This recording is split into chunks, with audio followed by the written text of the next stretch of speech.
देखिए, एक डॉक्टर होने के नाते हमारा फर्ज बनता है कि हम आपसे सच्चाई छुपाएं नहीं। और सच्चाई ये है कि माँ बच्चे दोनों में से किसी एक को ही बचाया जा सकता है। ऐसा नहीं है कि हमने कोशिश नहीं की।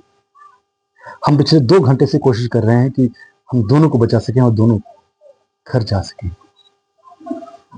लेकिन अब ऐसा मुमकिन दिख नहीं रहा है।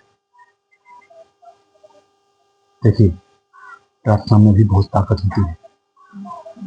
तो मैं आपसे कहूंगा कि आप प्रे कीजिए, प्रार्थना कीजिए भगवान से कि वो दोनों घर जा सकें।